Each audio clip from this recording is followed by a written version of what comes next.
জয় হিন্দ। ধরুন যে আপনি 15-20 লক্ষ টাকা খরচা করে একটা স্বপ্নের বাড়ি বানিয়েছেন। এবার বাড়িটা আপনার তৈরি হয়ে গেছে, এবার রং চং প্রায় কমপ্লিট হয়ে গেছে। সেই সময় দাঁড়িয়ে আপনি ভাবছেন যে আমার বাড়ির যে রুমের দরজাগুলো আছে সেই দরজাগুলো আমরা কি দিয়ে বানাবো।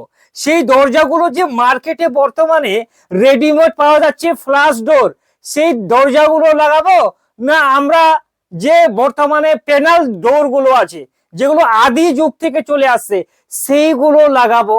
কারণ আপনার বাড়ির মিস্ত্রি বলছে যে ভাই তুমি ফ্ল্যাশ ডোর লাগাও, আর আপনার কাকা বলছে যে না এই ফ্ল্যাশ ডোর চলবে না, বর্তমানে আপনাকে ওই প্যানেল ডোরে লাগাতে হবে। তো আজকের এই ভিডিওতে আমরা এটাই জানবো যে বাড়িতে আসলে আমাদের কি লাগা ভালো, ওই ফ্ল্যাশ ডোর রেডিমেডের না প্যানেল ডোর। ঠিক আছে, প্রথমেই আপনাকে বলি ফ্ল্যাশ ডোর যেটা আছে সেটা কিন্তু একদম রেডিমেড জিনিস।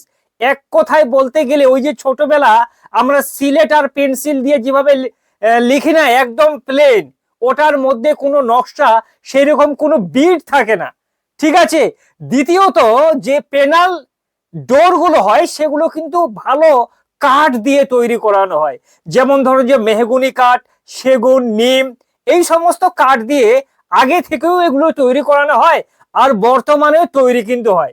এক কথায় বলতে গেলে ফ্ল্যাশ ডোর হচ্ছে আপনার ওই অফিসের যে জামাটা আছে ফর্মাল ড্রেসের মতো, আর প্যানেল ডোর হচ্ছে আপনার সেই ওই বিয়ে বাড়িতে যেরকম আমরা বেনারসি শাড়ি কিনি না, যে একবার একটু বেশি টাকা দিয়ে কিনলে ওই শাড়িটাও আমরা 25 থেকে 30 বছর পর সেরকমই থাকবে, সেই রকমই হচ্ছে আপনার ওই প্যানেল ডোর। প্রথমে আসি যে ফ্ল্যাশ ডোর যদি আমরা লাগাই তাহলে এর সুবিধা কি। প্রথমেই বলি এর সুবিধা হচ্ছে আপনার পকেটে যদি সেরকম টাকা না থাকে, একদম লো বাজেটের মধ্যে আপনারা ওই ফ্ল্যাশ ডোর গুলো কিনতে পারেন, খরচা অনেকটা কম।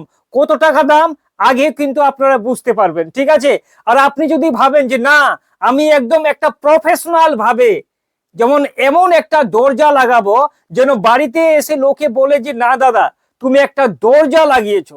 ঠিক আছে, প্যানেল দরজাগুলো যেগুলো হয় সেগুলো কিন্তু অত্যন্ত হেভি হয়, কারণ ওগুলো ভালো কাঠ দিয়ে তৈরি করানো হয়, যার কারণে দেখতেও যেরকম হেভি আর লাস্টিংও সেরকম করে। আর ওই যে ফ্ল্যাশ দরজাগুলো আছে সেগুলোর ভিতরে কিন্তু ফাঁপা টাইপের থাকে। ঠিক আছে, আপনার বাড়িতে যদি কোনো চোর আসে ঠিক মতো এক লাথি দিলে সেই দরজা কিন্তু এপার থেকে ওপার হয়ে যাবে। ঠিক আছে, আর আপনার যে প্যানেল কাঠের দরজাগুলো আছে সেই দরজার সামনে চোর যদি দু লাথ মারে তারপরে সে সেখান থেকে ভেঙে বাড়ি চলে যাবে যে ভাই এই দরজাটা অত্যন্ত দামি আর ভালো কাঠ দিয়ে তৈরি, এটাকে কিন্তু ভাঙ্গা যাবে না। এমনকি ওই ফ্ল্যাশ ডোর যেগুলো আছে সেগুলো কিন্তু সহজেই কিন্তু কি হয়, ওই যে পোকামাকড় যেগুলো থাকে তারা কিন্তু ভাষা বাঁধে, তাদের ভোজের ব্যবস্থা পর্যন্ত তারা করে নেয়, কারণ ভিতরে তো অত্যন্ত ফাঁপা, সেই কারণে তাদের ভাষা তৈরি করতে পারে। আর ভালো কাঠ দিয়ে আপনারা যদি তৈরি করতে পারেন প্যানেল ডোর, তাহলে সেগুলোকে কিন্তু ওই পোকামাকড়ও অ্যাটাক করা পাবে না। ঠিক আছে, তো এবার আমরা জানবো যে দুটোর মধ্যে বেসিকলি যে তফাৎ আছে। ঠিক আছে, কোন দরজাটা আমরা কোথায় লাগাবো। প্রথমে আসি যে ফ্ল্যাশ ডোর গুলো আছে, এই ডোর গুলো আপনারা যে জায়গায় এক ফোঁটা জল যায় না সেই সমস্ত জায়গায় আপনারা ওই ফ্ল্যাশ ডোর গুলো বসাবেন। ঠিক আছে, কাঠের দরজা যেগুলো আছে সেগুলো আপনারা একটু জলের ছেটা লাগলেও কিন্তু সেরকম কিছু যায় আসে না, কিন্তু ভাই যদি ফ্ল্যাশ ডোরে একটু জলের ঝাপটা লেগে যায় বা রোদ লাগে তাহলে ওটা কি হবে, আমাদের পেটে যেরকম গ্যাস হয় সেই রকমই ওই ফ্ল্যাশ ডোর গুলো ফুলে ফেপে একদম ঢোলের মতো তৈরি হয়ে যাবে। ঠিক আছে, আর ওই কাঠের দরজাটা যদি খরচাও একটু বেশি হয় ওই বেনারসি শাড়ির মতো 25 বছর পর্যন্ত কিন্তু সেটা সেরকমই থাকে।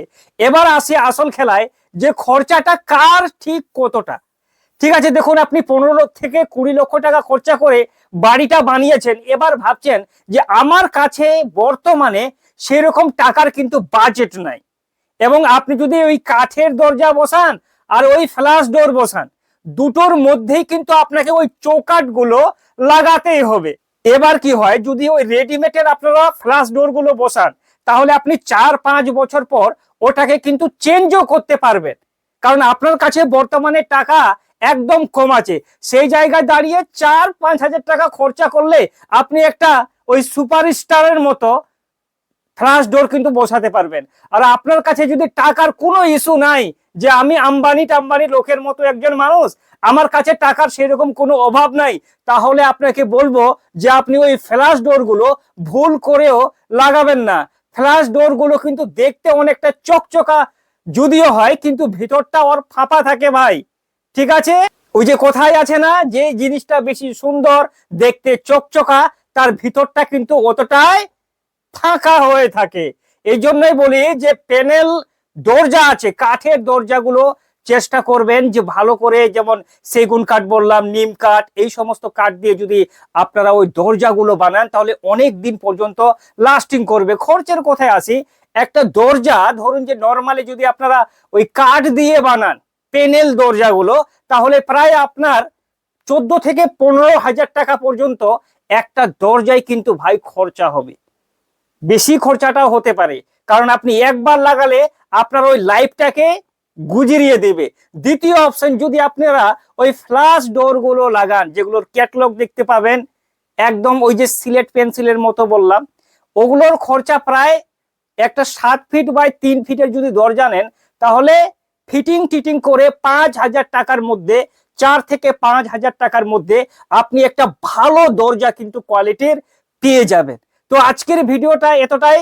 কালকে আমরা জানবো যে লোহার বাইরের ক্ষেত্রে, যেটা আপনার মেন দরজা হবে, সেই জায়গায় আপনারা ওই যে লোহার গেট লাগাবেন না কাঠের গেট লাগাবেন, কোনটা লাগালে ভালো হয়, কার কত খরচা, কালকের ভিডিওতে আমরা জানবো।